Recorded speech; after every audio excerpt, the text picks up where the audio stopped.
What's going on, everyone? Welcome back to Courtside Financial. My name's Obi. If you're new to the channel, make sure you hit that subscribe button and make sure you hit that like button because it really does go a long way in helping out the channel.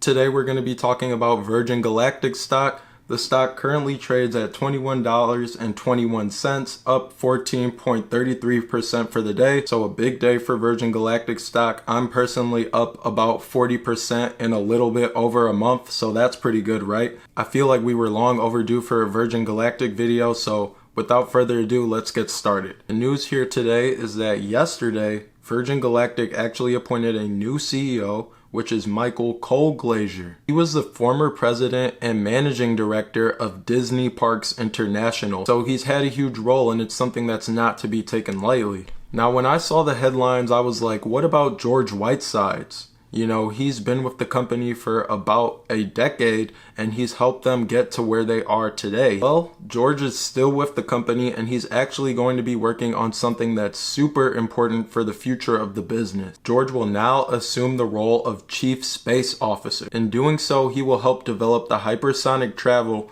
and orbital space travel sides of the business. Now, obviously, in previous videos, we've spoken about how NASA sees the value in using Virgin Galactic's business for suborbital space travel, which will help them in training and research. So if you haven't watched those videos already, I recommend you guys go through the channel and pretty much just check those out so you have a better understanding about where my head is at when I'm thinking about those things. Hypersonic travel, though, is something that I'm super excited about for the future of this company. It's also something that a lot of investors pretty much look over or forget about when they think about Virgin Galactic. It's not simply just space tourism. It's much more than that. So let's take a look at what Chamath, who is the chairman, had to say about it in an interview so that we all can have a better understanding about what this part of the business is about. Would it also be a logical step for it to become a transportation brand as well?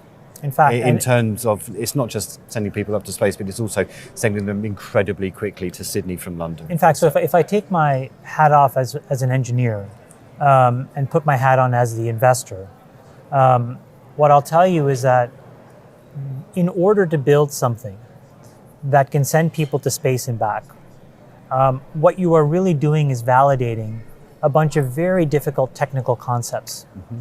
And you know, when we start commercial operations, we will be the only company in the world who will be flying paid passengers at hypersonic speeds. Mm-hmm. Now, when you think back to the last company that tried to do it supersonically, it was the Concorde. You know, that flight profile was nominally very similar to a traditional airplane. It operated roughly in the same altitude. It only would go supersonic, so supersonic means just slightly above Mach 1. Hypersonic means anything 3.5 or greater.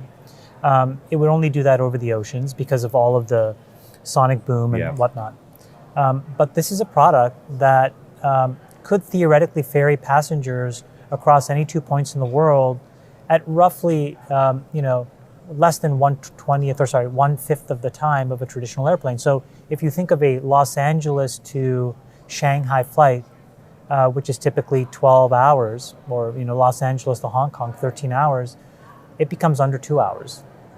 Yeah. And I think when you think about that world, and again, that world will be 5 to 10 years away, but it's not 50 years away.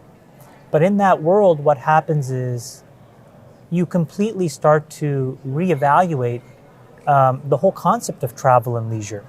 You know, you would never think, we're in Miami right now, you would never think that you could go to Hong Kong for the weekend.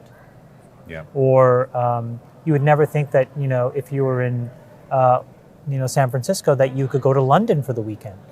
But if you could get there in 90 minutes, it's no different sometimes than driving from one tip of San Francisco to the other in traffic. Right. Yeah, and so that's completely transformational to the world of travel and tourism and transportation.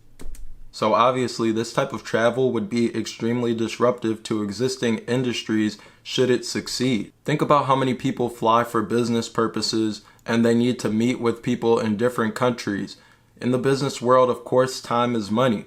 If they can save people time like this, then a lot of people would be traveling back and forth a lot more than they typically do. To go from one country to another right now, usually it takes a lot of time and planning. With something like this, people might make more impulsive decisions to just fly because it takes less time to get across the world, and Virgin Galactic is clearly taking this seriously and working on it. I encourage everyone to take a look at this interview with FocusWire in its totality. I'll link that in the description below just so that you can have a better understanding of the bigger picture. I digress, but Whitesides is going to be one of the people to make this happen for the company, given his extensive experience and background. Now, Michael Cole-Glazier, the newly appointed CEO's focus will be on the suborbital side of the business. And with this aspect of the business being so heavily focused on tourism and him coming from Disney, he probably knows what it takes to create an environment of tourism around Virgin Galactic, which will be very good for this business. So overall, it was a strategic move, and it's looking like a good one at that. My timeline video was a little too optimistic for some people, but Chamath, who is the reason why I ultimately decided to invest in Virgin Galactic, says that they are months away from achieving their first commercial flight. So that timeline doesn't look too optimistic now. That's going to be it for this video. I want to know what you guys think about hypersonic travel, the new CEO, and Virgin Galactic achieving their first commercial flight this year. Is that possible, or is it just a dream? Make sure you hit the like button, make sure you hit the subscribe button, and please comment down below.